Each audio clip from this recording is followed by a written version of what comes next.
Welcome to the Presidio Bitcoin Jam. Hey, Good to see you guys. Yeah, good to see y'all. Good to see you. Yeah. It is. We got a ton to cover today. This week has been just craziness in Bitcoin world, right? Super boring. I love that Bitcoiners always get along and are always on the same page with everything. It's great. You know what? I've sort of purposely excluded myself from all of the. I mean, I'm not super in the drama anyway, but You're the wisest of us. Definitely. Well, I've kind of. I think I took a signal from Max, he went like all grayscale on his phone and like all the notifs off and stuff.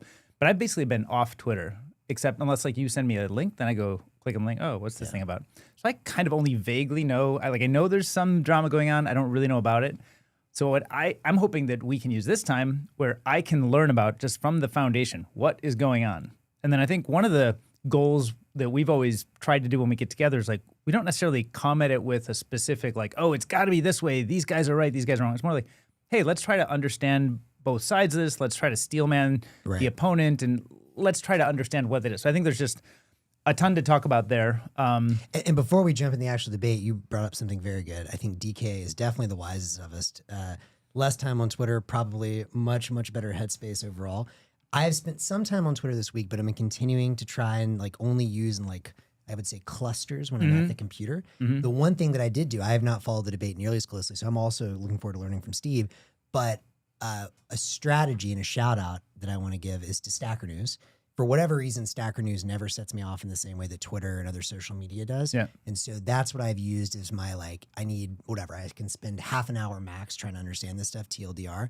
And I thought the threads and discussions on stacker.news were really good this week. Yeah, well, and I think the structure of that is less ego preserving and more communal. It's like, let's get together and talk about, sure, there's arguments and stuff, but it's not like, hey, look at me, here's what I've got to say. It's more like, hey, let's talk. Exactly. Like, let's get together with other people. And I think that shapes the conversation a lot relative to kind of a everybody gets a voice publishing audience platform. Yeah, agreed. I agree. I was really happy with the couple Stacker News links you sent. Yeah. Yep. And I did read those. And another reason I've been able to stay more off of the loud nonsense cacophonous stuff is that I've actually found, instead of just saying I'm not going to do it, I actually find something to replace it with. Oh. So what do you do? Is it, I don't know, humans to dogs? Dogs to humans, but yeah. It's real. The real alpha always on PBJ. I got it deployed onto a production server this week. You're not kidding. You're serious. I'm not kidding. Yeah. Wow. All right. And I'm going to share it. It's actually super fun. And I think it actually may have more of a place in the world than I expected. Just as I show it to people and they're like, this is awesome. And it's silly, but. Okay. But this is.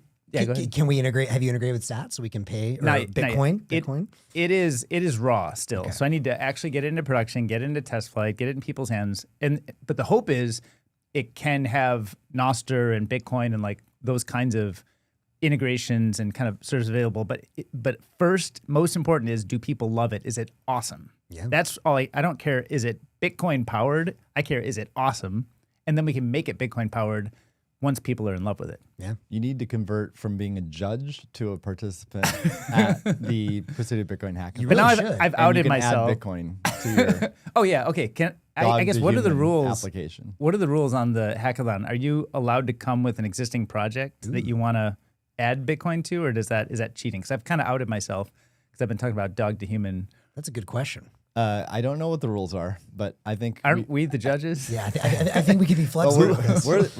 We don't set the rules. Okay, who sets the rules? I probably am part of the committee. Yeah, that sets the rules. But the board member of I'll have to consult. The committee. I'll have to consult with consult with the rest of the committee about whether that's allowed. But my instinct is that yes, we just want to see great stuff. And even if it doesn't, whatever, get judged because you're also the judge, whatever, like you should absolutely do that. Yeah. Well, there's no world you shouldn't do that. I want to share it with people and show people what can be accomplished in short time frames. I think that's like an exciting thing for me. I would also say like my optimism continues to be unbridled, but I am muted by the reality of the fact that I keep having to like redo things again and again in such a way that I'm like, I might have been better off just writing the code myself in this case. I still think it's going to be a net win, and I think it's still, for me, it is. I think it's 100 times faster in many ways, but I really find myself getting back down to like, okay, build this feature, make sure it works, then build this other incremental thing. It's not just all dreams and vibes. It's more like, you're kind of grinding out building things, but you're just doing it with like so much, so much superpower and ability to research that just makes it easier. So one thing I think you should definitely do is I think DK should give some kind of presentation there at the event and just show people this is how I did this and this is how I vibe coded / dreamed and vibed, whatever you want to call it, my way to this app with Bitcoin payments added on at the end. Even if it's not part of the hackathon, I think people would benefit from looking at your prompts, hearing you asking questions. Let's get them on the agenda. Happy to do that, yeah. And while we're on the subject of the hackathon, before we jump into the cacophony, I do just want to say update on my end that was really cool this week. I don't know if we have all talked about this yet, but Max Fang and I from Lexi, we went to Berkeley this week and we gave a little discussion, chit chat, whatever you want to call it, with the Blockchain at Berkeley Club. And it was really exciting for me. It wasn't like a massive turnout. We probably got like 12, 15 students came. And what was really cool to me was, well, first of all, Max was a celebrity there. That was great because he obviously started the club. So shout out to Max for setting it all up. Dude, 12 to 15 sounds like the right number for me. I would love to see 12 to 15 people engaging versus the masses turnout and like they're just all vaguely blockchainy. Exactly. But here's what was really cool about it.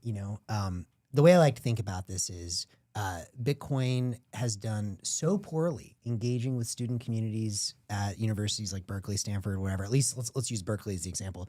Such a bad job. That the good news is it's literally impossible for us to do worse. We cannot do worse. There is no way. And so if anything goes well and even one person gets interested, we have done substantially better, infinitely better, you might even say. I love really low bars. It is so low. Easy to look good with a really low bar. The bar is so low, it's not even there. So what happened was while we're sitting in the group, I started off and I was kind of giving my little spiel on why I'm so passionate about Bitcoin, why I transitioned from the, crypto stuff some years ago into this. And people were pretty receptive, but I started off by asking, how many of you guys are aware of, what's going on in the Bitcoin ecosystem or even have ever thought of building on Bitcoin? 0. Then I said, okay, how many of you guys, and girls, there's actually a mix, which was also interesting and cool to see some more diversity. But how many of you use Bitcoin for anything? And I would say at most a quarter of hands went up, at most, maybe like 3 or 4 out of 12 to 15. So let's say roughly 20%. And I said, okay, what do you guys do? They're like, oh, we just buy and hold. It's our store bet. Okay, great. So there's at least a couple people, but I was shocked. Let's say 75 to 80% of these kids don't even hold Bitcoin at all. Wow. And I know they're college students and like they don't have a ton of money yet, blah, blah, blah. But like still. And it's a self-selected group who came to learn about a Bitcoin hackathon. Yeah. Exactly, right? Wow. So to me, that was just like, holy fucking hell, this is so bad. But the cool thing was by the end of my presentation, it was clear, one, that I had, a lot of thoughts on why Bitcoin. We talked about the thermodynamics of it, the energy system, all that. We talked about Nostr. They were excited about that. Then Max gave an extremely technical talk about how Lexi works. They were all fascinated. Or let's say the business kids are more interested in what I was saying and also hearing there was like money investing in the space. Mm-hmm. The really tech kids were really excited by Max. And anyways, the long and short of it though is I don't know how many apps have actually come in since then. Max stayed later than I did.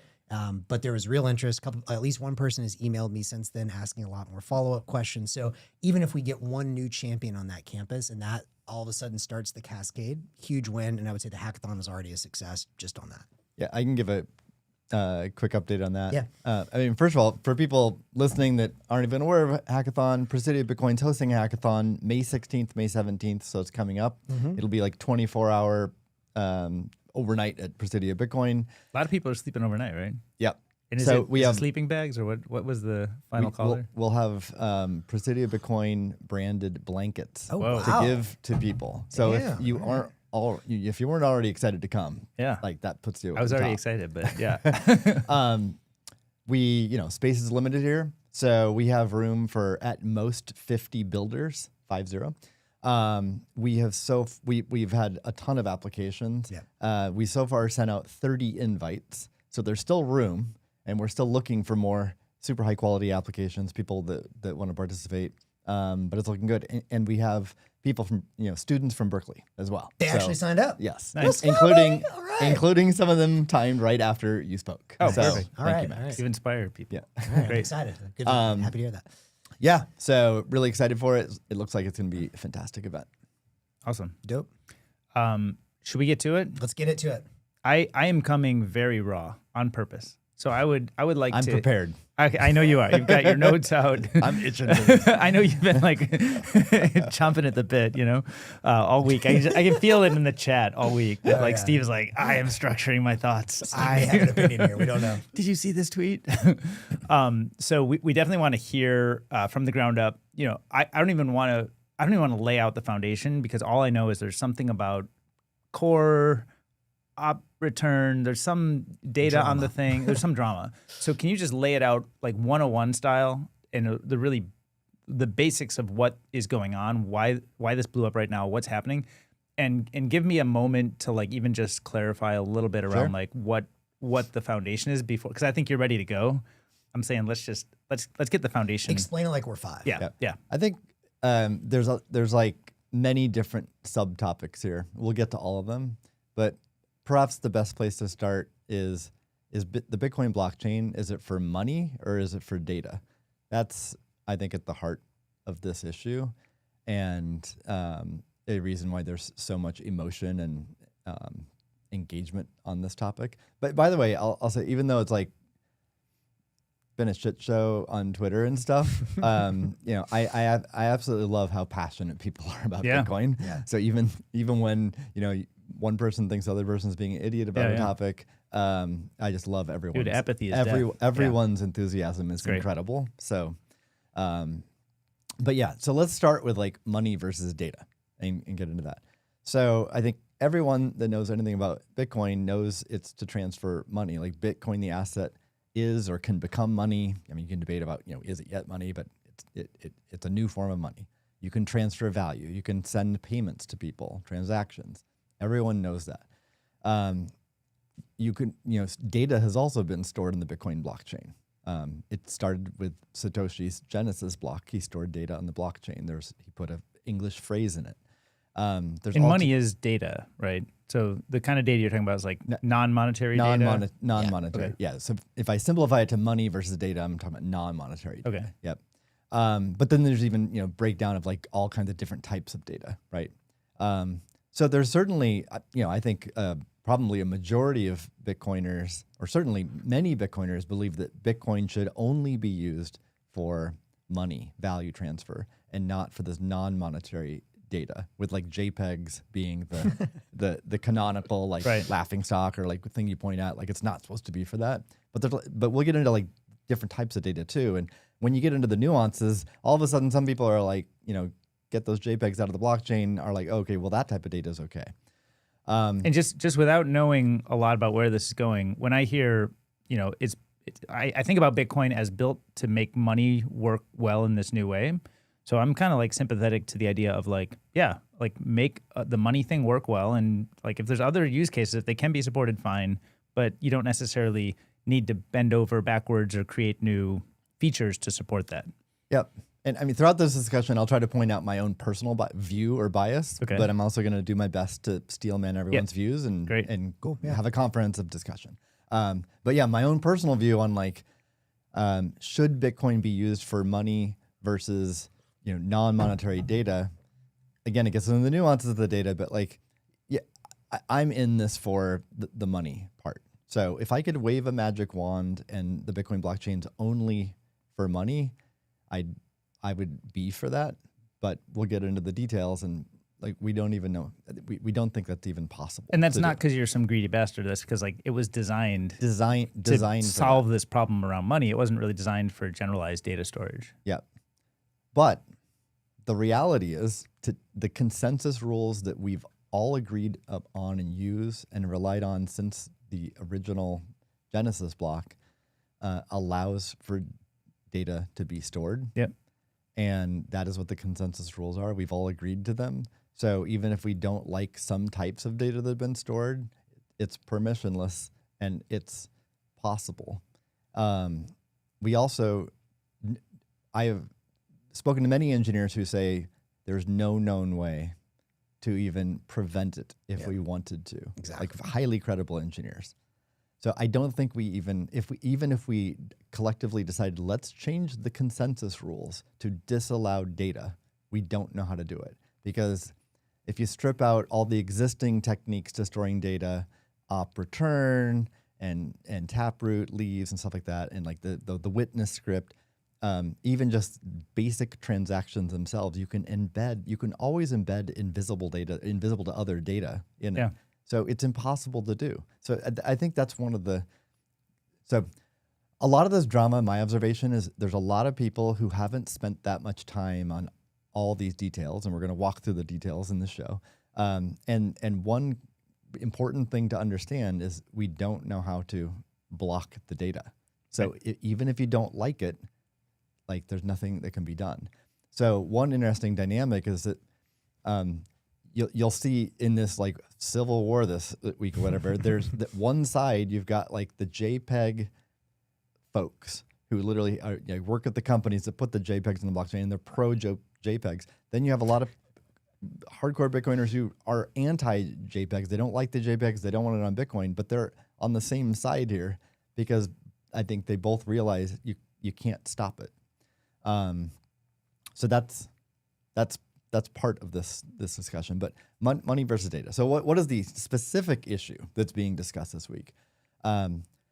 There's been a long-running Bitcoin Core policy to in general, they're called standardness rules. So Bitcoin Core is very opinionated about certain types of transactions, whether they're standard or non-standard. We've talked about this specific issue on the show before.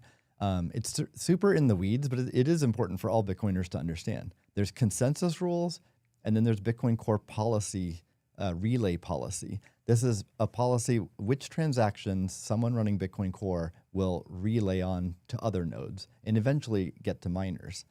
So if you, David, if you broadcast a Bitcoin transaction that's non-standard according to Bitcoin Core, it is highly unlikely to reach a miner and get mined. However, you can find other ways to reach that miner and get that transaction mined because it's perfectly consensus valid. And that's where products like Slipstream from Marathon, which were introduced over a year ago, they provide that service. So you can just go to their website or use their API, submit your transactions, and they'll happily pay them a fee and they'll happily mine them. And just to be clear, when we say Bitcoin Core, I think sometimes people think of that as core developers, which are people, and then sometimes people think of it as the client called Bitcoin Core. I think you're talking about the client. Is that right? Yeah, I mean, sort of both. I mean, Bitcoin Core contributors decided to create these policies for Bitcoin Core, the project and the software. Another thing that people sometimes get confused about is like they conflate Bitcoin Core with being Bitcoin. Right. Or that Bitcoin Core, the software project, and one implementation of Bitcoin equals Bitcoin. Now, there's a reason for that confusion because it dominates the network. It's like nearly every node being run on Bitcoin uses Bitcoin Core. Do you know the actual stats? Like what percentage is non-Bitcoin Core? And there's different ways you can measure nodes, but on the order of like 98%. Wow. And like back in 2018, I went out and spoke to like 40 different companies running Bitcoin at the time, and all of them ran Bitcoin Core. Okay. Like Coinbase and Square, et cetera. So because of that dominance, like, if Bitcoin Core changes the consensus rule, it gets merged and it gets deployed and there's not an uproar and people just upgrade like they normally do, they're going to accept that change. If they change a policy rule, then people are going to accept it unless there's an uproar and like some kind of, confrontation. So that's why, it's its own implementation. It's not Bitcoin, but it in some certain ways effectively is. And I also want to just follow up on something else you said. If I had a transaction that was unlikely to get relayed through Bitcoin Core clients, you mentioned Marathon Slipstream product. Is that something like the mempool accelerator where I can pay to get it mined no matter what? So mempool has this. Okay. I heard last night that Antpool also has this. I mean, accelerators have existed for a long time, like 10 plus years. It was always OTC though before, I guess. Well, it was more like my transaction got stuck in the mempool. Okay. Pay a miner or mining pool a fee to get it unstuck, and they get it mined. It became much more popular a few years ago when inscriptions and NFTs and BRC20 and all these different tokens took off on Bitcoin. That's when mempool and Marathon introduced these products, and it was just much more popular. But to be clear, the takeaway though is that if I'm willing to pay whatever the market rate is from these different accelerator products, I can get my block mined, even if Core doesn't relay the transaction. Yep. Yeah. But the market is a different market in a sense, right? It's like a one-off. Whereas if you submit it to the mempool with a fee that everybody can see, then it's kind of a decentralized but common market. Open order book, yeah. And if you go around and say, hey, let's just do a side deal here to get this one done, that's like open and decentralized, but not really visible necessarily to everybody. And we're going to go a little deeper on that and those shortly, are because that is a key point in this whole debate. But yeah, so it's really important for people to understand consensus versus policy, and that even if you don't like, let's talk about what OP return even is. Yeah. So OP return, it's just an opcode in Bitcoin script. It's been around from the beginning. It allows you to store data in the blockchain. So you have to pay, the standard Bitcoin transaction. You have to pay fees just like you would any other transaction, but you're not paying anyone else. You're just storing data. So you do have to pay Bitcoin fees. It does not create an unspent transaction output, a UTXO. So that's critical to understand that. And how do you create an op return? Do you use like Electrum or Sparrow or something? You just like create an op return transaction and submit it? Yeah, I don't know like exactly which wallets give you that feature, but probably it's like a wallet Electrum type thing. You just submit. Yeah. Okay. And so long ago, like 10, 12 years ago, this is when like colored coins started becoming popular. So very similar as today, just like less history repeats. Yeah, rhymes. But so doing colored coins in Bitcoin. This is before there were a lot of really any other, or not that many other altcoins, right? And people wanted to do colored coins on Bitcoin, and then it created the debate, the same debate, money versus data. And so it was decided then by core developers to add this policy to not to eliminate OP return, but to limit how much data one could store in one Bitcoin transaction that uses OP return. I believe it's 80 bytes. And that was 10 years ago or more? I think like 2013 era. Okay, and around what's the profile or the composition of people who are contributors to Bitcoin Core today versus then? Is that mostly the same people, mostly different people? Every core maintainer is different today than then. Okay. There are some contributors then that are still contributors today. There's some contributors then who are who open PRs on core today that aren't regular contributors. Like the PR in question was opened by Peter Todd, who that's another like subtopic here. Like who even is a core developer, right? Yeah. To most people who don't get into the weeds in this stuff, like Jameson Lopp's a core dev and Peter Todd's a core dev, and Jameson Lopp is like decidedly not a core dev. He's a Bitcoiner. He's technical. He's a Bitcoin developer. He knows a lot about Bitcoin Core. He's written about it. In many ways, he's an expert on it, but he's never been like a regular core contributor. And Peter Todd is more of a occasional Bitcoin Core contributor. But anyway, the debate back then was like what to do about op return. The decision was to create this policy rule: don't relay transactions that have an OP return transaction that has more than 80 byte payload of data. And it's been that way ever since. I don't think it's changed since then. Let's get to the heart of it. Like, what's the PR in question this week? Everyone's debating. It eliminates that policy so that you can, if this PR is merged, if core is released, and if that release of core gets adopted, then you could create a transaction with an OP return of 150 bytes or 1,000 bytes, or I think all the way up to 100 kilobytes, which hits another standardness limit. I mean, the consensus limit is one megabyte. Yeah, exactly. Or actually with witness data, like 4 megabytes. But there's another standardness rule, which I believe limits one transaction to 100K. And so that would be like the new limit for OP return. Well, I don't understand. What is that limit? Why is the limit not 1 megabyte or 4 megabytes? I forget the reason to limit any transaction to 100K offhand, but there's some like either security or DOS attack. Okay. Actually, let me really quick. There's so many ways we can go here, but why do these standardness rules even exist? maybe that's what you're going to ask. But Well, let me add some color on that question. Is my understanding is a lot of the opcodes got shut off very quickly because Satoshi was worried about different types of exploits. He said just shut them off. We'll bring them back if and when they need to be. Op return is one of those, right? It was not shut off. It was not shut off. And so, do we know anything about why it was not shut off? Was it like heavily used early on, or? I mean, I guess it wasn't considered to be there was no DOS attack or security concerns with it. Okay. And then actually was going to be my point on the why do these policy rules even exist? So Instagibbs did an analysis of this a couple of years ago. The policy zoo, he called it, and then a few other core developers have written about it. But the different categories of these various policies, they fall into policies that help mitigate denial of service attacks against Bitcoin. A second category is reduce risk of security vulnerabilities.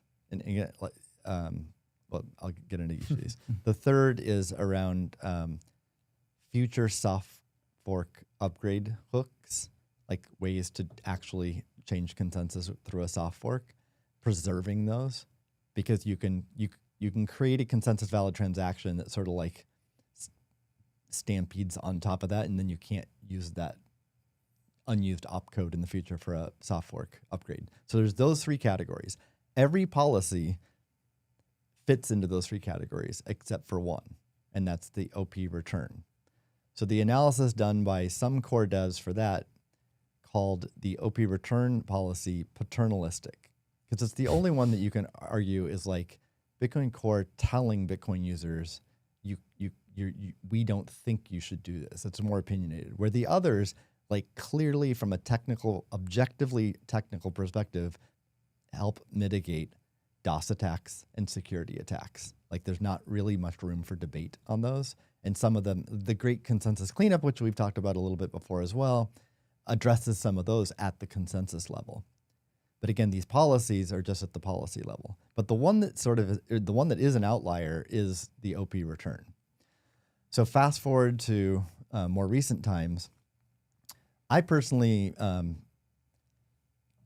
came of the opinion a little over a year ago, that my opinion was that Core should remove the OP return policy.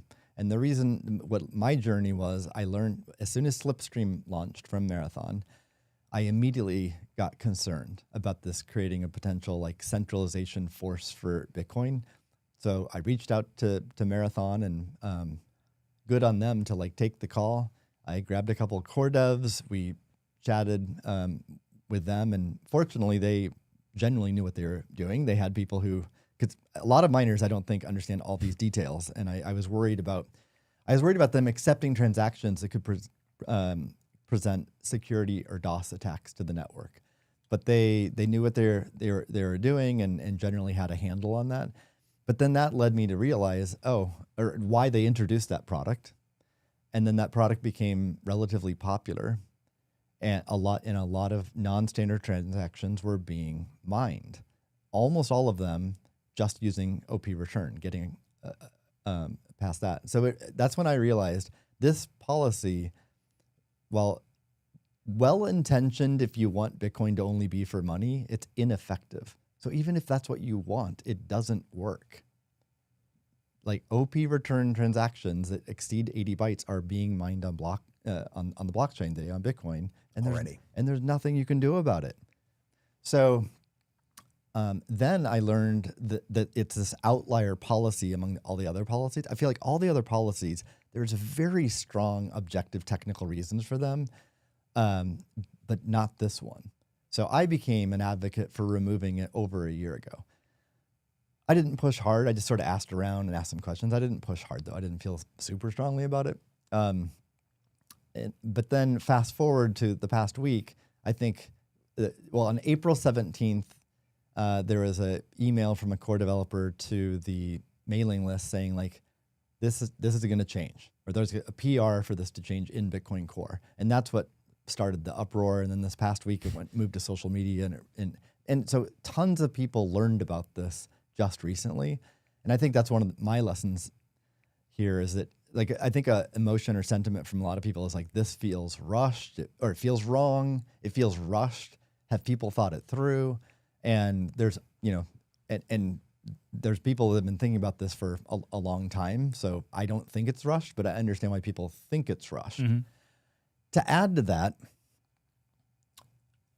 one reason it is urgent to do it, a rationale for why Core should add this soon, is that there's a venture capital funded startup called Citrea that wants to add some data to the blockchain. It's not a JPEG. It's a zero knowledge proof that takes up more data than the 80 bytes allowed by op return. So they can't use op return if they want their transactions to be relayed by Bitcoin Core. So instead, they can still store this data that they need on the blockchain, but through less efficient means, in means that would hurt all Bitcoiners.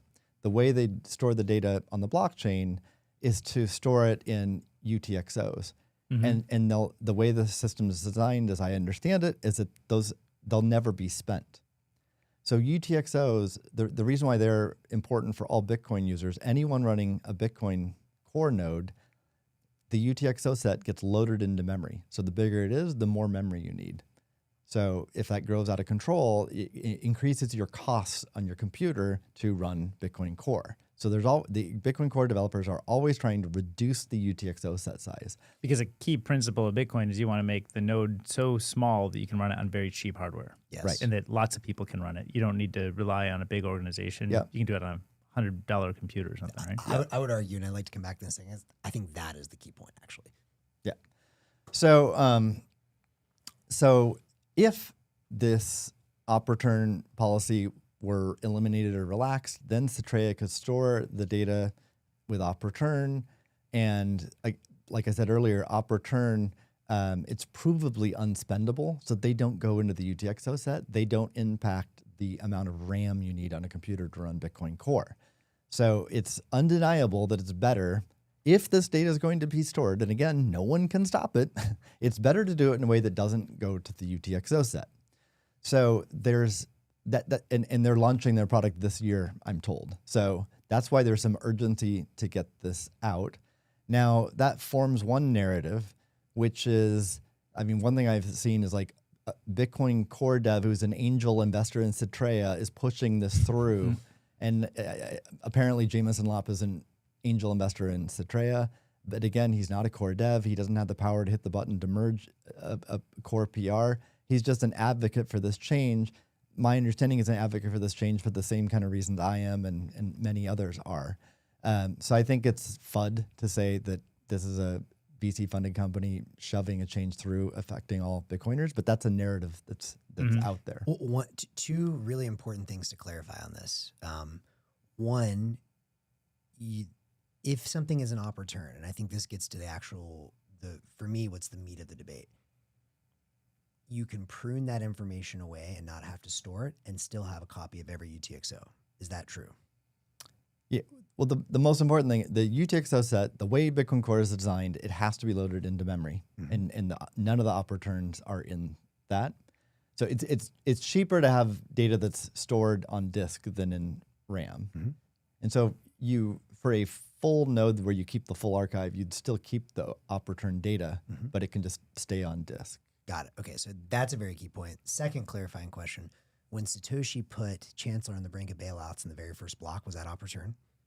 I think that's in the Coinbase. Okay, So that's in the Coinbase, right? yeah, that's another detail. I'll give a quick overview. I don't think we need to get in that much of the weeds, but you can store data in the Coinbase. You can store it in the witness script, and you can store it in op return, and you can store it basically anywhere. Any part of the transaction data you can weave in, interleave data within that, especially like Schnorr signatures. You can do some wild stuff as well. So one thing I just want to pause on, and we want to hear the other side of this, but to me, I would reframe the debate slightly. I see it, and again, not being anywhere near as in the weeds as you are on this, but I actually don't see the debate over data, arbitrary data versus monetary data. To me, that's actually like Like it's a silly and almost pointless debate, I would argue. And the idea of whether or not you want JPEGs and all this stuff, again, I kind of see that as pointless. To me, the core issue is the point you were raising. Can the common man run a full node or not? Full stop. If the common man, and by that I mean, let's say someone in an emerging market that doesn't have a lot of money, with the resources that he or she has, bandwidth, storage, and compute, if they can run a full Bitcoin Core node for a reasonable amount of money relative to their salary around the world, then Bitcoin has achieved its goal in my mind, and awesome. If not, then game over.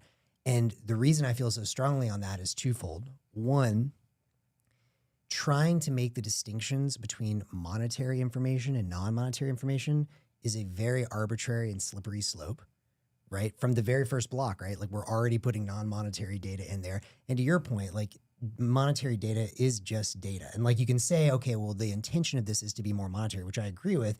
But again, it's like, well, you know, what counts as truly monetary data? UTXO is a core part of how Bitcoin works, and that's the thing that allows you to prevent double spending. Yes. You could double write an op return, but you can't double spend a UTXO. So UTXO is like the monetary data, right? Totally. But my point is, like, one could argue that's not just a monetary data. Like, let me rephrase this in a better way. I had a podcast this week with Drew Bansel. It's an absolute banger. Shout out, a little show for my podcast, Ideas from the Edge. Hopefully we'll be releasing in the next week or two. It really is an incredible conversation because Drew is like, I think the smartest person I know in Bitcoin.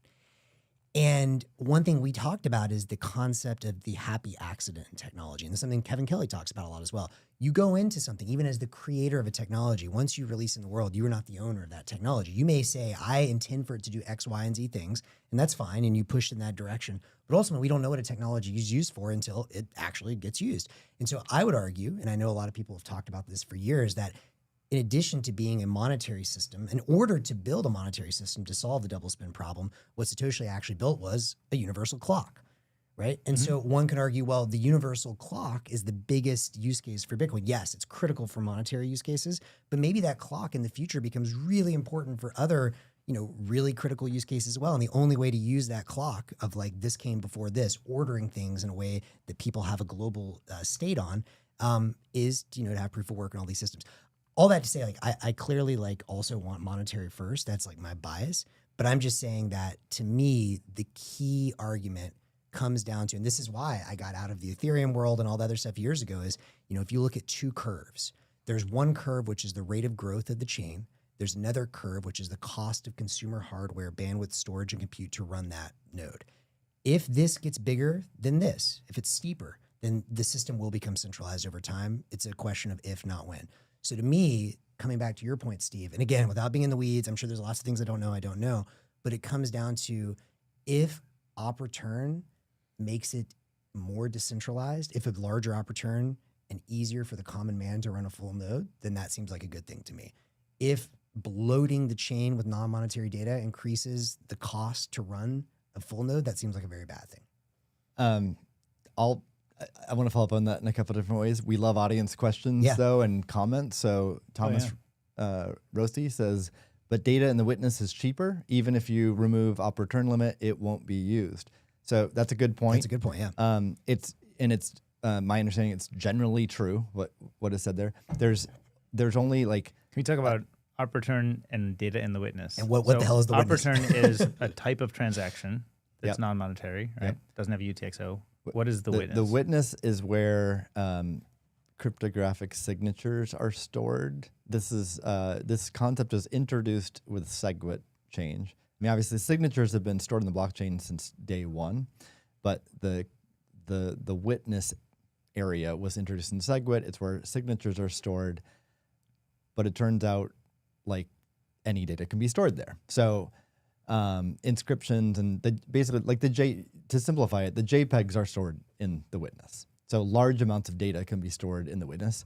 And part of the point that Thomas is making with the SegWit change, there's a SegWit discount with data stored in the witness.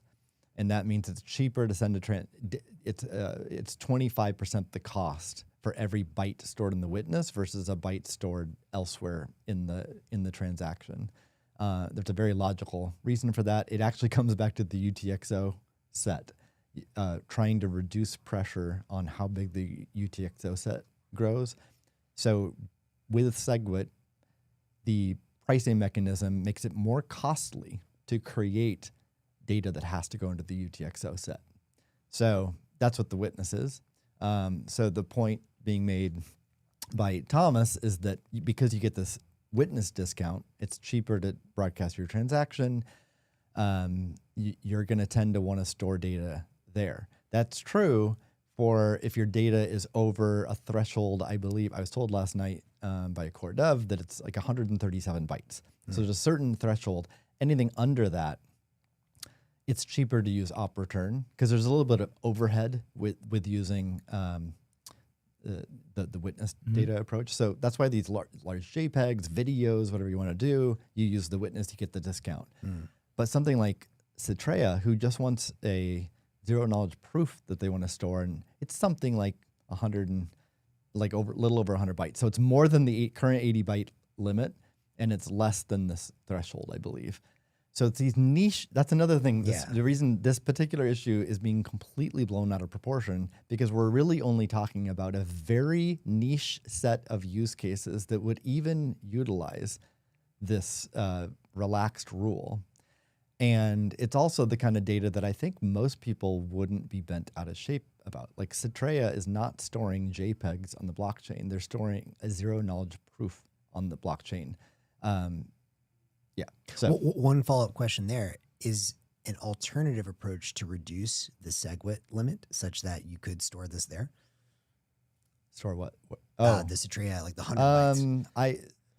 I don't think so, because it gets back to the kind of overhead is like fundamental Bitcoin transaction data. So I think the answer is no. Getting back to the points you were making, Max, I agree with your reframing, but I think it's important to talk about the framing that we were talking about because that's a lot of the drama. So I don't understand why Luke Dash Jr. and people at Ocean believe so strongly in filters, or they believe strongly that you can stop this data being stored in the blockchain. And they're very pro filters. They created a mining pool called Ocean, and when they launched, they filtered out all this data. They very quickly changed course when they realized no miners wanted to use them because they don't make any money then, or they don't make... Just to clarify, filters means there's a certain type of transaction that gets submitted to the mempool that they say they're not going to process. They won't mine. Which means they're making the market for transactions, the block space, Smaller. less competitive. Yeah, for themselves. For themselves, for anybody who They chooses make less. to use. Yes. Yeah. They did make less money, so they had to introduce a non-filter version, and any miner using them can switch to that, which any sensible miners are like most... a non-ideological pro, I need to pay the bills miner would turn that off.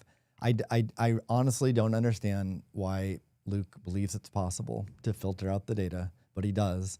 And because he's respected by many people on Bitcoin, has a huge following. There's many reasons I think people have respect for Luke. I have respect for Luke, but I definitely don't take everything he says at face value. Right. He has some like wild views. Yeah. I always read his views. I love Luke, love his views. He's representative of like Bitcoiners who just are like wild and wacky, and they keep Bitcoin strong. So I do respect that, but I definitely have learned he's not always right. In fact, he's often wrong. And because he's so technical, I don't understand why he believes that it's possible to stop this data being stored in the blockchain. But because of that, he's influenced many people in Bitcoin to think that we can. So then that creates narratives that like Bitcoin Core's gone rogue.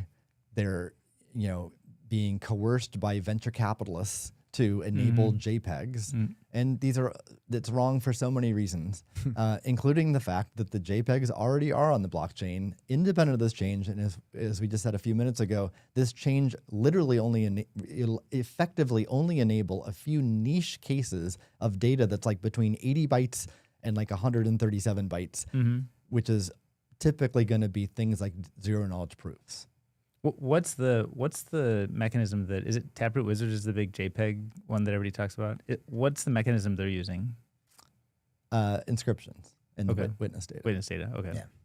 Yeah. Well, one other thing, just again, to add to that, I think your point about a lot of Bitcoiners, like, look, I also think that my general philosophy is zoom out, look at the big picture.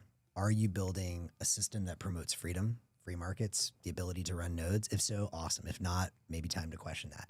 And I think it's also important to remember that Bitcoiners are awesome, particularly early Bitcoiners. But to your point, just because you're right on one thing, a lot of Bitcoiners are also pretty extreme in a lot of views. Like this whole bizarre narrative around like, oh, we only eat meat. Like that is so weird, has nothing to do with Bitcoin. And yet there's a big portion of the community that believes it. A lot of the early OGs, by the way, are vegan, which is very interesting as well. So I think it's just important to separate out, like there's a lot of different philosophies around a lot of things that we lump together. To me, what this reminds me of a little bit, and I don't mean to be too incendiary at this, but a little bit of like the 2017 like block size debate wars. And it's kind of like the Bitcoin Cash, Bcash, and the Bitcoin Satoshi's vision that were so, no, listen, we need this and we need it right fucking now. We can't wait for this to develop over time. Therefore, you know, we're willing to do it, whatever it takes. And there was like a strong ideology. In my mind, it's kind of like, look, I said this last week, nature is going to nature. Another way of saying that is free markets are going to free market, which doesn't mean we shouldn't be grateful for people like Steve that actually put in a lot of work on this stuff. But like, I don't know, man, if it promotes free markets and more freedom, like I don't really see why anyone should care. It's like if someone wants to pay, as long as they're paying, if someone wants to pay to store whatever in the mempool or in a transaction, it's kind of none of my business. I'm not going to do that. I agree. There's at least 3 more areas I want to dive into that I think we're are going really deep. important. Yeah, So yeah. let's get to it. Because we have other exciting topics to talk about as well. There's more happening. We've not really gone deep on the mining centralization concern. And I think a lot of people don't know this or appreciate it. So let's talk about it. So And is that related to yes, the drama? Okay. it is definitely related to this. So I mentioned a little over a year ago, talked to Slipstream, got concerned. Here, let me play out a possible future that it would be concerning to all Bitcoiners. Yes. Let's say that so Core has this policy, doesn't really relay these OP return transactions that are over 80 bytes. Let's say that that there are products developed where they become popular, and that did happen the last couple of years. Then Slipstream emerges. It's a company. It's a proprietary service. It's not publicly broadcasted like regular transactions. If a sufficient number of transactions only go through Slipstream that pay high fees, and that thus the only way a miner can see those transactions to mine them is to become a customer of Slipstream. Right. That's a problem. They have to register. They have to apply, register. Please, Slipstream, can I be your customer? Sign their terms of service. Be in the right jurisdiction globally. If they have to do that, that's an enormous problem. Now, why would they have to do that? They would have to do that if sufficient percentage of the revenue that they can earn comes from those special transactions. So if it's a negligible amount of transactions, whatever. If it grows to a material amount, and I don't know what percentage that is. Is it 0.5% revenue, 1%, 2%, 5%? 5%, I think absolutely for sure. Because long-term profit margins for miners like goes towards zero. So, because of the cycles and stuff, it ebbs and flows to like enormous margins to the bankrupt and in between. But long-term, it will converge towards zero. So if you lose out on 5% of your potential revenue, you absolutely will not be competitive or profitable. Right. You'll go bankrupt. So whatever that threshold is, though, it's extremely dangerous game if miners have to do that. So small miners would just simply not be able to do that. So what do? You sign up with a larger pool to mine your blocks for you and pick the transactions. That would be your only option. Yeah, it's extremely centralizing. So I mean that already happens though, right? There's big pools that small miners sign up to. There's just not which is a problem. It's a huge problem. So that anyway, another show we can get into Stratum V2 and how that can be solved in braid pool and different protocols. But that is a problem. I mean, the long-term vision for Bitcoiners should absolutely be that we enable like anyone to be able to mine around the world. Yes. So that and it also piggybacks off the earlier point that Max made, which is we want to make it really cheap to run a Bitcoin node, not only just a miner, but a Bitcoin node. You want it to cost like $100 or less so that you can have like a home miner. That should be our objective. So in any case, it's very important not to have these proprietary APIs that a miner has to do or feels compelled to do just to be competitive. So that is why it's very dangerous to have non-standard transactions that become popular. Yep. And so if you look at the non-standard transactions that have become popular the last couple of years, it's 99% this OP return one. It's not the other. I mentioned those other categories, security like concerns, DOS concerns. Businesses aren't creating those because they aren't useful other than if you want to attack Bitcoin. Yep. The only useful type of transaction, and we can debate whether it's useful or not, but to some businesses and customers, it's useful, are these OP return ones. Okay, there's a lot to go in here, and this is very interesting to me. So my impression was the reason people would do these side deals or like out of band mining deals was because, and I think this opens up the question of MEV or miner extractable value, but because, I know there's this rune thing dropping and like, I want to be at the front of the line or something like that. That was my impression. But if you're saying it's a majority, do you have a sense of how much of it is that versus op return? And as a follow-up on the op return piece, what the hell are they using it for? It's both. Yeah. These different systems use different things. So runes uses one technique, and BRC20 uses a different technique, and inscriptions and ordinals use a different technique. So I don't know if I have all of them mapped out in my head, which uses what, but some of them are using op return data. Okay. Yeah. Got it. Yeah. Wait, one of the B10C, that's his NIM, did analysis a little over a year ago to actually look at how much transaction fees were paid that went through this alternative route. And one thing we don't know is how much out of band Marathon was paid. Yes. So we don't know that, but we do know how many transactions went through Slipstream, and then also what the on-chain fee rate was paid. Yeah. And it definitely showed a lot of growth. So like rough order of magnitude of the last couple of years, what is the growth rate per year? Like the percentage of total transaction? Well, I suspect that it's gone down the last year because the NFT stuff has gone downhill. But at the time, I mean, it was, I forget the exact percentage, like something on the order of like 0.2% or something. I mean, got it. It was not in like a red alarm type of territory, but it's more just like if this continues to grow and it gets to a more material number, then we have a crisis. So my TLDR argument for why we should remove this policy in Bitcoin Core is like, let's not mess with that potential future, and there's no drawback to removing it. Any drawback that I've seen people raise is due to that they're not informed on all the facts. So I'm not aware of a drawback, and it avoids this potential future. It's a compelling argument. Taking a step back even beyond that, and I like that framing a lot, like whatever avoids miner centralization is critical. What is your view on the development, not only for this case, but of all out-of-band miner transactions? Like, for example, when I first saw Mempool's accelerator project, I was like, oh, this is cool. And like for businesses, right? Like I really need to open this Lightning channel quickly, like I'm willing to pay a high fee. Like that is an extremely useful thing. Do you think that even putting this use case aside, over time, does the existence of these accelerator-like products threaten the centralization of Bitcoin mining? And if so, what else can we be doing to make sure that doesn't happen? It depends on how popular they become, because they've existed for like over a dozen years. Yeah. So they've existed a long time. They themselves have not caused harm. I mean, well, number one, we can't really do anything about it. I mean, these businesses get created and they're using the Bitcoin protocol. So part of the answer is like tough luck. It's happening. Free market's going to free market. But number two, well, what can we do? Well, that's why in this case where we saw some growth where it could be headed towards dangerous territory, we identified why. And it's this paternalistic, frankly, one could call it censorship by core. Core software is censoring transactions that use consensus valid OP returns. So we're wanting to, maybe this will help some people get on board. We're removing censorship from Bitcoin Core of these particular transactions. All in the position. We identified that as a reason for these accelerators existing. I mean, when talking to Slipstream, like they didn't even really want this product. Like they actually don't even have this product to like make money. They just want to like facilitate the mining. They need to, yeah. And they wouldn't need the product if it wasn't for this core policy rule. Has that been, I guess with all the back and forth on Twitter, has that been presented?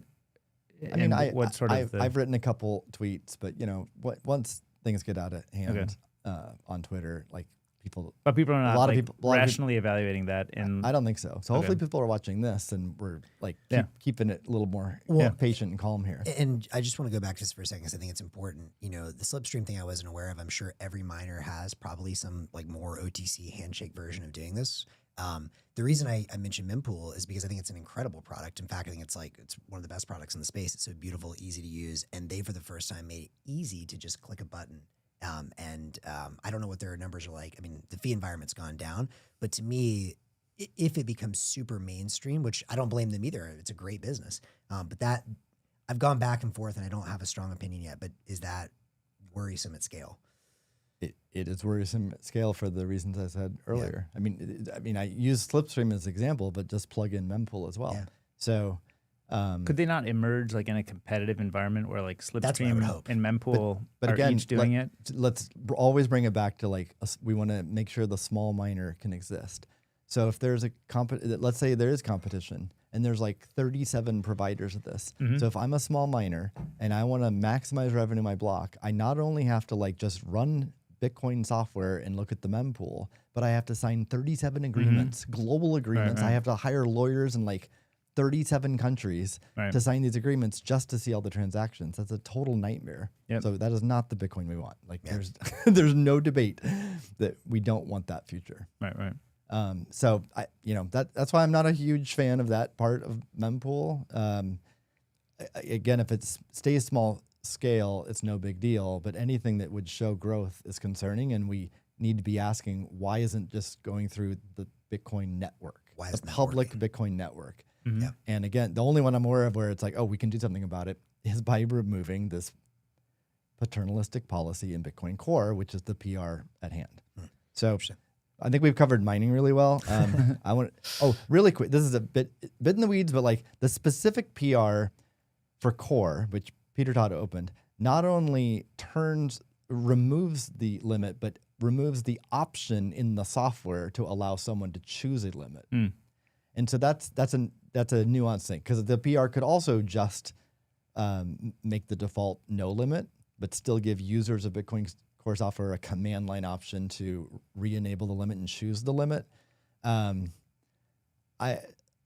looked at different views there. I think the shakeout is, even if you add that option, as we know with any software and options, very few people use the option. Yeah, people take the default. Yeah, always. People take the default. So it's a small set of people who take that option, and the type of people who take the option are typically people who are really going to understand the details, and a large percentage of them will not want the limit. So very few people would actually enable the limit, and all it takes, you don't need that many nodes to create connectivity without a limit to make sure that a transaction you broadcast reaches a miner. So there's just no stopping it. So having that option is actually pointless, except for like political reasons or PR reasons. If it makes people happier or feel better about themselves, maybe it's a good idea to have it, but then it creates tech debt for the core developers to maintain that option. But if the limit is removed, just to summarize what I heard, the limit is removed, today the limit's 80 bytes, and if the limit's removed, that becomes 100 kilobytes. Due to another policy rule. And there's no debate around that. I assume that's kind of like not currently up for discussion. So kind of by removing the limit, you ended up at 100. Yeah, I forget the rationale for that, but it falls into like the security, I think it falls into the. And those all still have, that 100K has to be stored on the disk, but not in memory of the node. Yes. It's cheaper to have disk storage than memory storage. So presumably that would continue to be cheap to run a node. But again, I don't know why anyone would do that, because they can store it in the witness data. Mm-hmm. So if they do it, then it's good for miners in the sense that they make more money. Mm-hmm. But, okay. What else we got? Last thing, and then we can move on to new topics. But I think we're covering this really well. Thanks for the conversation and the time. Last thing is like, when and where should discussions about this take place? Meaning there's a small group of people who've been thinking about this for like literally over a decade, and then a little bit bigger group who've been thinking about it the past year or 2 years.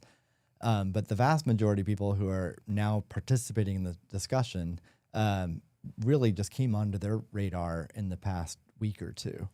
So,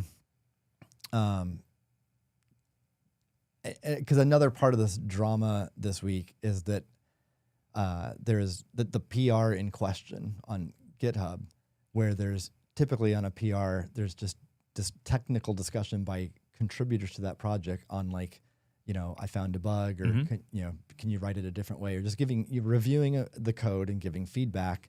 And then once people agree that yes, this code is sound and makes sense, you can hit merge, and then it gets merged.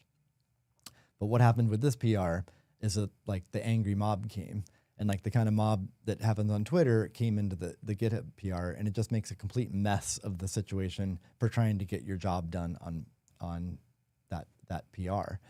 So then that conversation was closed. That PR, like discussion of that PR was closed. So then narrative started that like Luke got banned for commenting, but it turns out anyone was banned, even people who have written code before on the project, such as Luke. The only people with that type of lock on that PR that can still comment would be maintainers, people with commit access.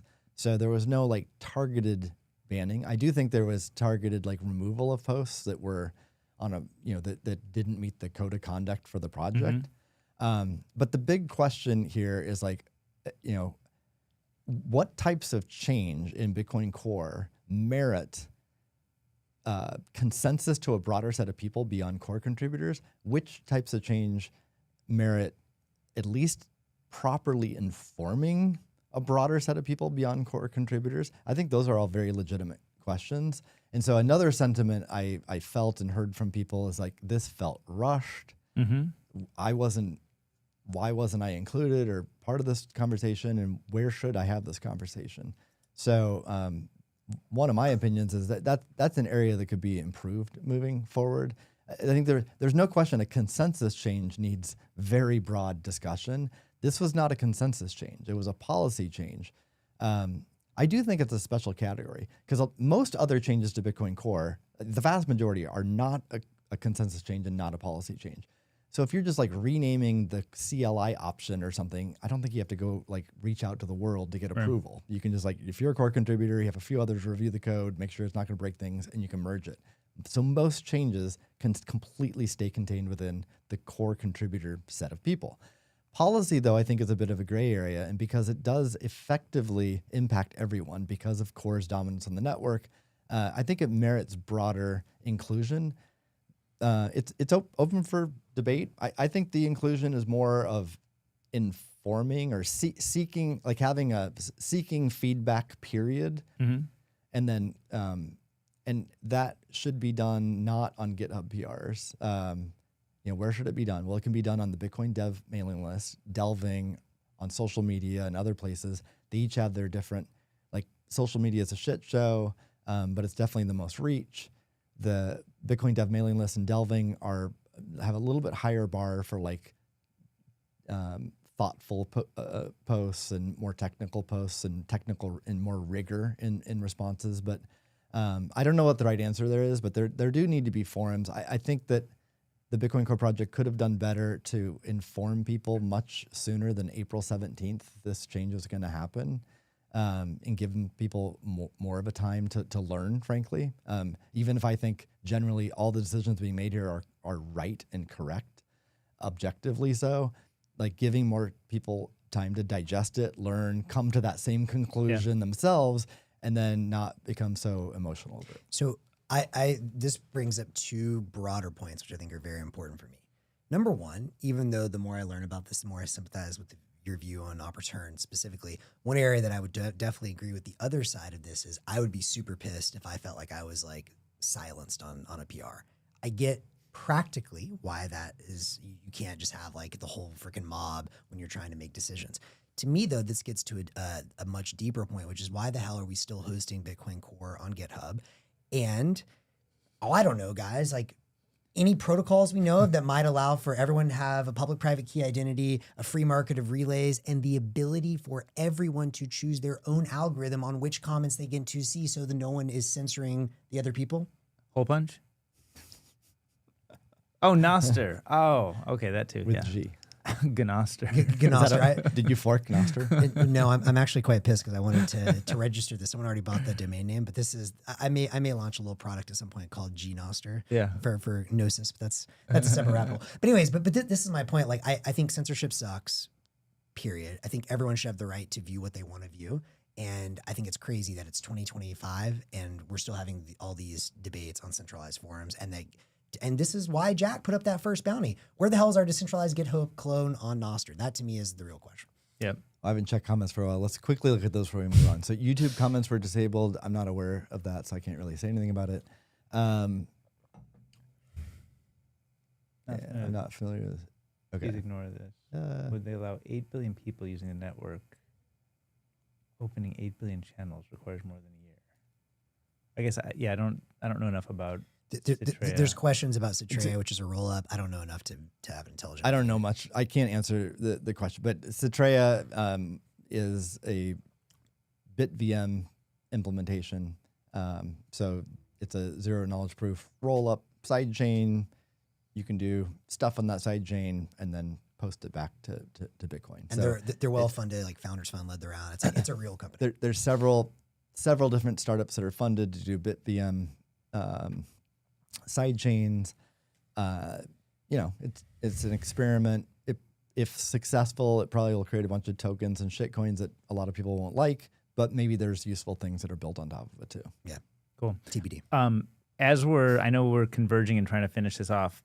We know that we don't know where these conversations should be held, but do we have, just as a final point, what's the next step, or how does the next, how do we make progress, or is there some date by which this may get closure? Well, that specific PR, if there wasn't the uproar, speaking to a few core devs last night, actually, it has enough acts and review to be merged. So under normal circumstances, it would be merged and go into the next release of core, which I believe would be the one for the fall.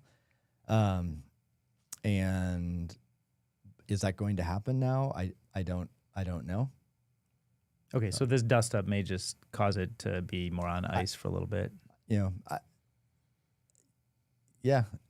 I don't know of a good objective reason to not merge it though. The only twist, there could be an alternate, and I believe someone did create an alternative PR which removes the default but keeps the option. And I talked about that earlier, why it's only really valuable for political points or whatever, but maybe that's needed to pacify people. Yeah. One other major question. What is your opinion on the health of the network with core having that much of a dominance, 98% of nodes in the first place? Now, I understand this tends to happen in most software systems. However, in the Lightning Network, right, it's not that way. We have LND, LDK, CLN, async. Do you think, is this even whether or not I agree with like the knots, people that are trying to specifically filter on this, do you think this could be a good, pause moment for there to be at least an implementation that gets to a few single digit percentage points so it's not entirely core? I think it's a great topic. It's a half-hour topic, so let's save it for another show. Just because I know we have, because I really want to talk about that. Actually, it's a very important one. It's a very important one. So let's definitely talk about it maybe next week or soon. But it's giving in a one-sentence answer doesn't do it justice. Okay, and I know we've got some other exciting stuff. It's a half-hour topic, but we only got like 20 minutes left. So we got two topics in the 20 minutes. So let's do Epic first. Okay, Epic versus Apple. A friend of mine did send me a link, and I read about I think it was a judge who said that this, there's always been this tussle between Apple and Epic. Epic Games is the maker of Fortnite. They, I think a while back, they pulled the app out of the App Store because they didn't want to pay the Apple tax, the 30%. And I think it was yesterday, a judge came out and said all the Apple shenanigans to capture payment from Epic and all devs now is over. So we're not going to face that shenanigans. And the shenanigans are basically, Apple had these policies that you couldn't if you have an in-app payment where the content is consumed as a virtual or digital good, it's consumed in the app, then you can sell people that digital content, but Apple gets a 30% rake on that. So a video game like Fortnite, everything's digital and digitally consumed. Just to make the distinction, something like Uber is not digitally consumed, so it not subject to that same kind of tax. But if it's Fortnite, everything's digitally consumed, so marginal cost is zero basically for them to serve. So Apple says we get 30% of that, and they have such a strong policy on this. You might have seen before if you go on I think the Kindle app on iOS, right? So Apple versus Amazon. Apple, if you try to buy a book, you open your Kindle app, you're like, oh, this is where I go to read. Can I buy a book I want? And because how controlling Apple was on the language, Amazon couldn't say, go to the web to buy this, because that would violate, Apple has control over that language. They won't approve the app. They won't serve it in the App Store. So Amazon used to use this language you can't do that here. Good luck. Maybe other places, I forget the specific thing, but it was very non-descriptive of why it didn't work or what else you should do to mitigate that. And so if you kind of know your way around, you can go to Amazon.com, buy your book, and it'll get into your Kindle, but the app developer can't point you to a website where you get to avoid that 30% tax. So the judge's ruling, I think, from what I saw, had these two components to it. One is you can have alternative payment mechanisms on the web, and Apple can't limit your ability to direct people to use those alternative payment systems. Now, I think that's generally good for the internet and freedom and entrepreneurship and innovation, but I also think it's really good for Bitcoin because Bitcoin's an alternative payment mechanism, and it's something where you could say hey, here's an app, and now I can accept. I mean, this hasn't really been prosecuted. The Epic thing is the one that's been prosecuted, but it kind of opens the door, at least, to the possibility that I could imagine you could accept Bitcoin payments and you could direct people to websites where you could accept Bitcoin payments, and Apple kind of can't really probably do that much about it. Well, I don't understand it. In app though, for example, for Nostr apps like Primal or Damus, does this mean that they can onboard users with Apple Pay and not have to pay the tax to buy the Bitcoin you're using for zapping? No, I think if you're choosing to use Apple Pay has captured the credit card and they've earned the right to charge you the 30% in their mind. It's just that, early on when Damus first launched, I think they got denied from the App Store because of the zaps at the note level. Yes. So you could receive zaps at the profile level, which is just hey, it's a nice tip for Steve because he's a cool guy. But if you zap at the note level, then you're saying, I like this piece of content. I'm kind of buying this piece of content. That's serious. So does Primal currently pay 30% of Zap revenue to Apple?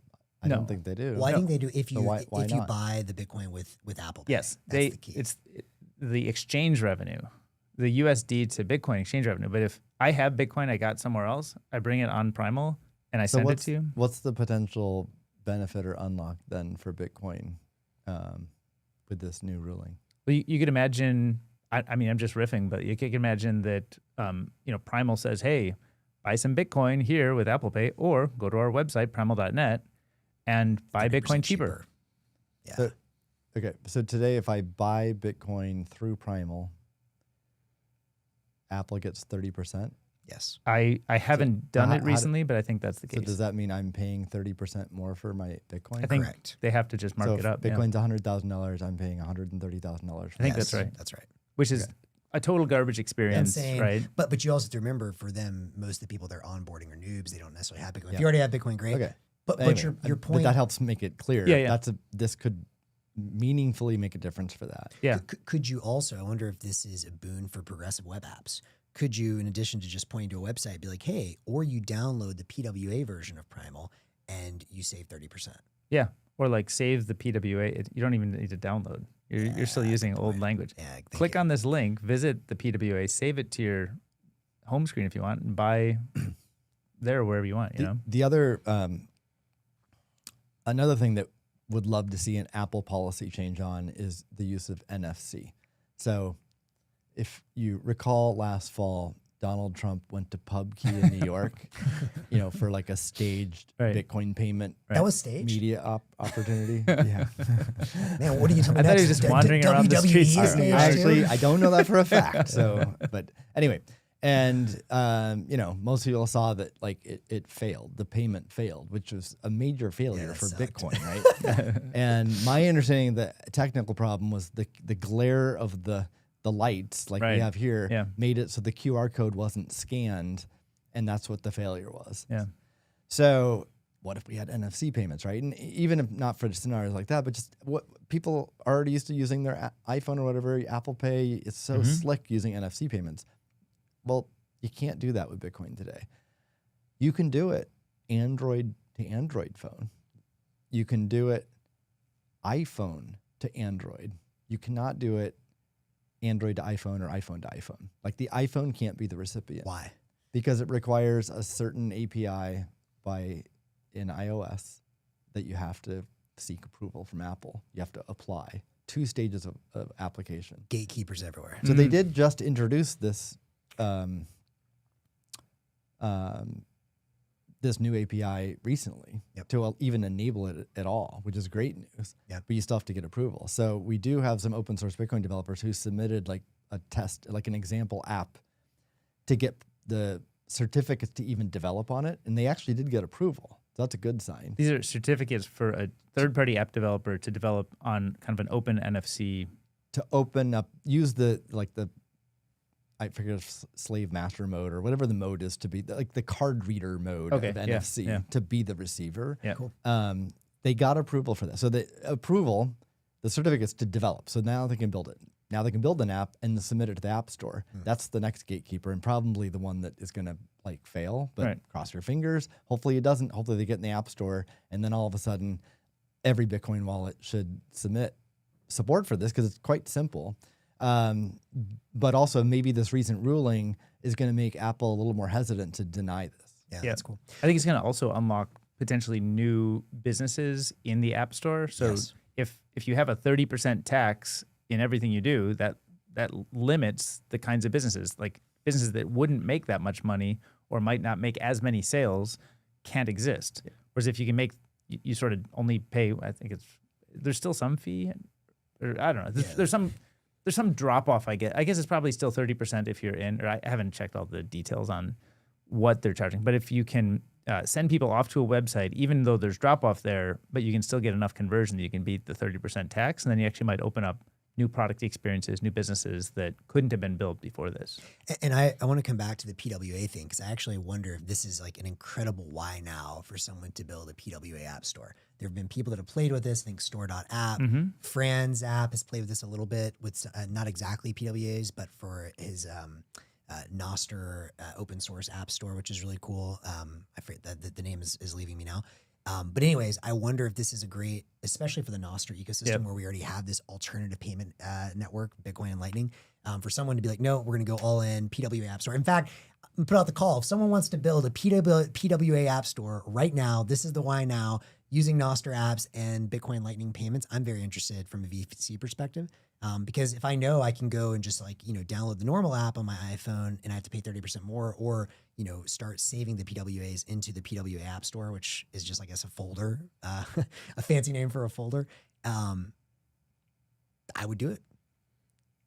I had a crazy, you might think of this as dystopian, so apologies. I'm too much of a kind of curious explorer. I had an amazing new payment experience this week that I'd never had before, and those rarely happen. You used WorldCoin? Oh man, I didn't. That's dystopian. This is less. That's this is a topic where it's substantially less dystopian than that. Scary. You guys shop at Whole Foods from time to time? You been in there? Have you ever seen that little palm scanner thing? That's also scary. A little dystopian, but have you ever used it? Hell no. So, it's actually challenging to check out at Whole Foods if you're trying to use they have like an in-store QR code thing, which is like the light problem. And you have to dial up your screen thing so that it hits the scanner, it doesn't work, and they use the other scanner, and then you do your NFC, Apple Pay credit card thing. And the payment experience at Whole Foods is kind of crappy if you're trying to do that. And so if you opt into their dystopian system, which I did because I'm just really curious about how this stuff would all work, you actually get your QR code tied to your credit card. You have to approve something, like I'm, Jeff Bezos' little bitch or whatever. But but in the future, then you just go there, you put your palm over it, and it just works. Now, I'm interested in this because not so that I can be Jeff Bezos' little bitch, but it's because I think it's like a product experience. You could imagine like having a Nostr key tied to a Bitcoin thing, and you could sort of pay, somebody else could design a new type of terminal that can read from Nostr keys and, sort of turn your biometric linking. Yeah. So I'm like, I just thought it was like, it's an amazing experience. It has problems, but that kind of thing shows a way that the world could work. Now we want an open version. We want a more pluggable version, but I'd recommend at least looking at it and exploring how it is. I don't say necessarily sign up for it. I will not be signing up for that. I'm surprised. In a future show, we're going to talk about like confidential computing and secure enclaves more, and I think that it's a good segue into a future show. Agreed. Really, we got a few minutes left. Really, another quick shill about an event that we're planning for Presidio Bitcoin. I just want to get it out there. So, we talked about the hackathon a lot. That's next week. We talked last week about the design week we're going to have here in September. But another event we're planning is slated for Thursday, June 26th.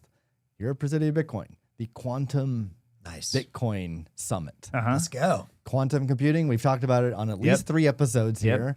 It's a narrative that's growing, a concern that's growing. To some investors I've spoken to, it's growing to the top of their list of concerns of Bitcoin. So we plan to cover, and like, when is Q Day going to occur? I'm hearing from people it's 3 years away, 5 years away, 10, 50, never. We don't know. I have no idea. So a lot of people still hold the view that it's like total FUD and it's like 50 years away and it's just not something we should be spending cycles on right now. The reason I'm starting to spend a little bit of cycles on it, even though I don't know the answer to when Q Day is that if it is rising to the top of the charts for reasons for people to not adopt Bitcoin or to get out of Bitcoin or reduce their exposure to Bitcoin, that's bad for Bitcoin in the near term. So I don't think it's acceptable for Bitcoin development community and Bitcoin community in general just to be like, not our problem or not a problem, stick our head in the sand. I agree. We need to look through, there's several different topic areas. We don't have to solve all of them this year, I don't think, but we at least need credible answers to them. So we'll be sending out information soon, announcing what those topics are and speakers and attendees. And we already have a bunch of like awesome people who are wanting to attend. So. Great. And is the idea for the summit that it will be a mix of both Bitcoin developers and quantum researchers? Cryptography, quantum. Yeah. And possible, and possibly like investors and other stuff. But what we'll definitely do is record it and probably live stream it, but definitely record it and make it available for investors or anyone in Bitcoin who wants to learn more, they'll be able to do that. Did you mention roughly time frame when this will be? June 26th. June 26th. Yeah. Okay. Cool. So if anyone listening is interested in this, if you know of researchers who would be great to speak at this and help teach us, please reach out. That's the biggest area we need help with because we're not super like connected quantum to computing research. Yeah. And the tough thing there is like the people who that purport that they know a lot about quantum, they usually have a vested interest too. Right. And so it's a little difficult to tease that out, but we can't just like decline all all of them though, because I'm not going to teach people about in making it more near term or making kind of the perception is more near term problematic. Is that when you say they have a vested interest, meaning if you're funded research at Microsoft, like you want to let the world, you're biased towards like, we're making great progress. This is a big deal. Right. Not 50 years from now or never. It's a big deal in the next decade. Yep. You're incentivized to believe that and like, again, it could be true. I don't know. Technology accelerates very quickly. It would still be cool. I mean, I love your point on that, like follow the incentives, but having folks from Google or Microsoft or some of these companies would also be awesome. So we'll do our best. But if anyone can help us out, we'd love to help. Cool. We got 5 minutes. Spark Let's is do live. it. Spark is live. So I told you guys we could spend hours talking about Spark versus Arc versus Lightning. We'll do that eventually, but like let's just cover Spark in a few minutes to start the conversation. Spark is a new technology from the company LightSpark, and it is a way to scale payments on Bitcoin. It's also a platform in which you can create tokens, like tokens that a lot of people don't like, but stable coins as well, which is more palatable to a lot of people. So with Spark, Spark facilitates Bitcoin payments and stable coins. It addresses several drawbacks of Lightning. It introduces some drawbacks itself. There's still no silver bullet. But in my opinion, it is a good set of trade-offs. Like I think Spark stands a good chance to get adopted broadly. My own perspective and what Spiral's working on is we're now thinking, or not thinking about, we're thinking about, and we are building what we call a graduated wallet, which combines Lightning with other technologies like Spark. So you can fuse those two together so you get sort of the best of both worlds versus accepting the drawbacks of Lightning or Spark. So what are the benefits to Spark?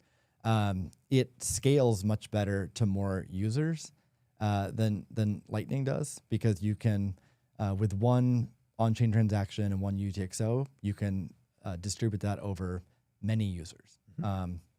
And so you just get better economics that way. There's also no inbound liquidity issue that Lightning presents. So that improves both UX and economics. In the Lightning world, we've improved the UX. Like if you use Phoenix, you don't have to like wait around or go seek another peer to get inbound liquidity. It just works out of the box. So we have developed Lightning technology to a point where it's just an economic question, but Spark does deliver better economics to the user on like a per payment basis. So that's a big win, right? And it's also a relatively simple API approaching, or basic. I expected this year to be Stripe-like dev UX, where you can just plug it in. They're gonna, they're a partner at the Hackathon, a sponsor. I'm excited for that. They'll be here along with Albi and Lexi, some Lightning only solutions. So it's going to be great to see all that in action. But the dev UX should be tremendously better. So that's exciting. And then for stable coins, they're promoting as a stablecoin platform as well, in competition with Taproot assets from Lightning Labs. And, so I think there's going to be increased tension between those companies and their marketing, and they're going to compete against each other, but competing against Tron and Ethereum and Solana and Base from Coinbase and all these other platforms for stable coins. There's just tremendous competition from these technology platforms. Spark has entered the market there. Do you think that Spark is going to mostly like spearhead with stablecoins, and then there's going to be all kinds of other use cases, or is stablecoin just one of many things that will probably happen out of the box? I've seen data point.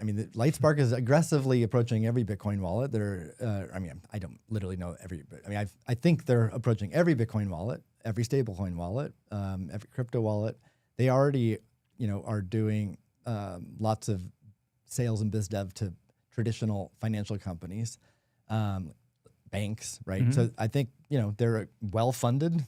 They have a strong executive team and a sales team. Like I think they're attacking on all fronts, and they are building Lightning infrastructure that they want to be used as the rails between all this stuff. So they, everything I've seen from LightSpark, they are staying true to like Bitcoin as a core and Lightning, and that is where they'd make money. They hit dev and user UX issues with Lightning to every individual. That's why they developed Spark. And they're supporting stable coins because they're massively growing as well. But I think that's their vision and their plan. In supporting stablecoins, you mean to help people launch new stablecoins, not to do interchange with existing stablecoins, or? I'm not aware of them announcing which issuers are on their platform, if they're going to issue one. So I don't think that's announced yet. So unclear if we're going to see Tether on Spark, whether we're going to see USDC, whether they issue their own. There's a new one from PayPal has one as well. I think like Anchorage and Robinhood and a few other companies combined to form one. So Yeah. I don't know. Disclosure, I am an investor in Lightspark. I'm very excited about all this. I don't think any of this is like insider or secret info though, but their position, I believe they've expressed publicly as well, is that there's going to be a long tail of stablecoins, like a huge diversity of a lot of different people and competing there. I think they want to be able to enable that long tail market. Just to be fair though, even though I'm also very excited and obviously want them to do well, you talked about the benefits. It may be just worth mentioning briefly what's the trade-off. Yeah. Because I mean, if that's all you hear, it's like Because it sounds awesome, and it is awesome. Lightning is dead. Citrea can go away, and Arc and Cashew and Fedman can just go. No, each of these systems presents pros and cons. So what are the drawbacks to Spark? One, it's based on state change technology, and we can go deeper into that some other time. But what it means to it's a different trust model. So with state chains. You do an on-chain Bitcoin transaction, then you have a state coin. And then if I hold the state coin, I can buy something from Max, give him the state coin. I get whatever he sold to me. Now he has the state coin. Is it trustless? Is Max confident he has the money and can't be rug pulled? For the most part. But I, as the previous owner, can collude with these state chain operator, and in the case of Spark, the Spark operator. So there is a server involved, and if the state chain operator colludes with the previous owner, they can literally steal the money. Max isn't unaware of it and can't do anything about it. So it's not as trust minimized as on-chain Bitcoin or Lightning. So that's a very clear difference. Now, has Spark taken mitigations to reduce the risk of that? Yes. They delete keys from their server which are necessary for that collusion. So they claim to delete the keys. I believe they delete the keys. They have no incentive to lie about that. They have all the incentive in the world to properly delete the keys. Right. So, I believe they delete the keys. And if they do delete the keys, then that theft is not possible. That's great. So practically speaking, the happy path, you can't steal the money. So this actually has really nice trade-offs in that world. However, what if a North Korean hacker hacks into their server, unbeknownst to them, and changes the code to keep the keys, unbeknownst to them. And then there's a window of time, and all the coins that are transferred then can be stolen by that North Korean hacker. So I just had a light bulb moment go off. This is much longer conversation for the future. You mentioned we're going to do a whole deep dive on confidential compute and secure enclaves, which I'm becoming obsessed with. Couldn't that solve this? Couldn't you prove the server is running a Spark, but within the server is a secure enclave? The key was generated within the secure enclave. We never saw it, and it's never been extracted. So I think the short answer is yes, but it doesn't solve it. It increases the cost. Because you can pay enough money to break Intel SGX. You can pay enough money. You can break these confidential computing things. So but they'll get better over time. They'll keep improving. Yeah. So it's good technology, and we'll go deeper. It's good technology. Raising the cost of attacks is a very good thing to do, right? Yes. But it's not. It doesn't no one can prove you deleted a key. There's no such thing as a proof of deletion. But you can prove you never extracted the key. And what I'm saying is there a way? No, because you can attack the confidential computing. Okay, we'll go deeper on that. But the other thing I think is just really important to emphasize is also no one is ever arguing this is a replacement for Lightning or Bitcoin. But to your point with the graduated wallet approach, the idea is maybe does this make sense for a new user until they get to $50 or enough to actually get a channel?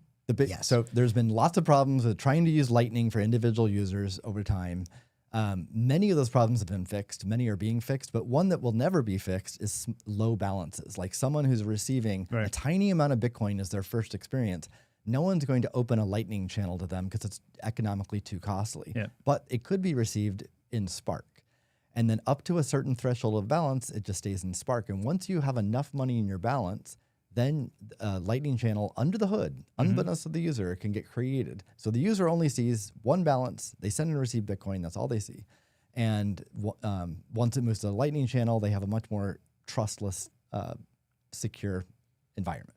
I also think we should give just a quick shout out. Austin's been making a lot of comments in the chat, including that he worked at Amazon when they developed DK's dystopian technology. So he saw that live. To you, Steve, he's asking, he can't find anything about graduated wallet. Win wallet, sir. Well, that's a great question. I talk about it. We don't have anything. It's still because we're offering alpha on this show, so it's unannounced. This is like confidential spiral work that we're announcing on the show. I like it. But because we're an open source org and I'm the boss, I got to talk about it here. But we don't have official information yet. We did just hire Ben Carmen, and he's working on this project. So he's a phenomenal developer. He's working on this project. Matt Corallo did a hack week a month ago using Spark and LDK and already proved it works together. So it's in development. Expect to hear more, in the coming months on that activity. And we're already in touch with many existing LDK wallet developers and people who have been a little hesitant to adopt Lightning. Yeah. And there's a lot of excitement about this graduated wallet concept. Sweet. Yep. Cool. We are over time, so we should wrap soon. But you did also mention another piece of alpha that you were going to reveal. This is the DC? Yeah. Okay, Yeah. all right. Drop it, baby. So Alpha. Drum roll, before we please. actually wrap it, we want to hear what's Well, rumored. I mean, one really cool thing about Presidio Bitcoin is that people want to come here. So when Yep. people are in town, they stroll through here. And so we had someone who spends most of his time on Capitol Hill in Washington, D.C. Cool. And I just got an update on a really important topic for spending Bitcoin. There's software improvements and design and all kinds of different use case development. But even if the software works great, today in America, if you spend Bitcoin, you buy a coffee or whatever, and you spend $5, you have to pay capital gains taxes, Which is insane. on that payment, right? So which is at minimum a massive burden that no one wants to take on, especially if you're doing micropayments. I mean, you could literally have thousands or millions of payments in a year that you have to reconcile against your cost basis on every micropayment. So dumb. It's completely ridiculous, right? So that, there might be some people who will just disregard that and spend Bitcoin anyway, but for the masses to spend Bitcoin, this is going to be a massive limiter. So there's been, bills floated the past few years to have like at least for 3 years, like a de minimis. Like if you spend up to $200 or $600 or some amount of money on a payment that you don't have to pay capital gains taxes on that. And the person I spoke with is quite optimistic that it's going to actually happen this year. That's awesome. It can be part of the reconciliation process for the federal budget, which I learned. I'm not an expert at government, but I learned that when you control all three bodies, like the administration, the Senate, and the House, which is what Republicans currently control, it makes the reconciliation process realistic and feasible. And so this doesn't even require like a sort of a standard pass through, like through Congress, I don't think, but as long as it like meets the budget needs. So they need to like counter it somehow, what the expected cost of this would be.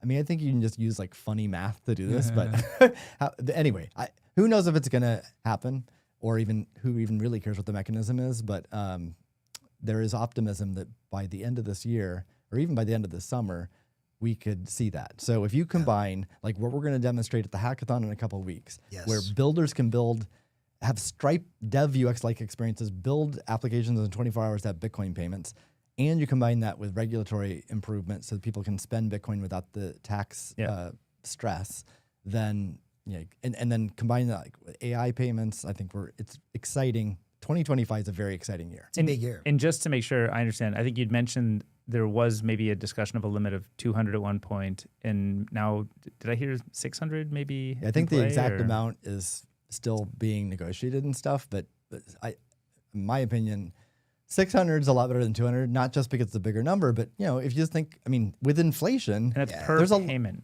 Per payment. So there's, and I think there's some rules in there to I'm not going to make you 5 payments to There's 10,000 payments. So right your entire stack, you can't just like set up a script to like spend. But it's it not all. annually. It's not 600 a year. It's or per something. payment. Yeah. Per payment, yeah. But there's, if you think about like with inflation, like I've literally had DoorDash orders that have been over $200. Right? Damn, bro.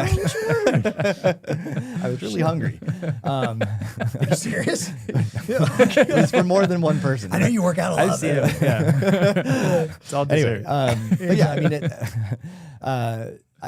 mean, 600 would be a much more feasible threshold than 200. And I think this, like, I would not sleep on this. Like I've been working with Lightning companies for years now. This has been a huge issue people have been banging their head up against for many years. I think this enables, micropayments online for stuff like Nostr, AI payments. Maybe one day, I don't know, a certain company that rhymes with doc, turning on payments on their terminals, but also products like potentially like topping up. I don't know if this would fall in there, but if you wanted to do something like in addition to stable coins, stable sats, which require lots of the ability to move Lightning in and out of a position quickly. I don't know if that would qualify or not.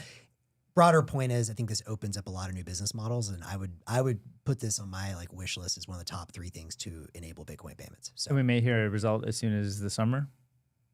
Yep. So we'll stay tuned for that. sick. Before we wrap, Austin asked the question, which we'll address on a new show, but what are the drawbacks to the build on Spark approach? I mean, I mentioned one, but there's several others as well. And I say that as someone who's quite bullish on Spark. I'm overall net a fan, but on a future show, I'll go into a lot more detail on that analysis. And then Arc is another technology, and I've learned there's 5 versions of Arc. So we can cover each of those versions and Spark and Lightning. And eCash too. And eCash too, and compare all of them. So we'll try to make that accessible to people. I love it. All right. All right. Beautiful.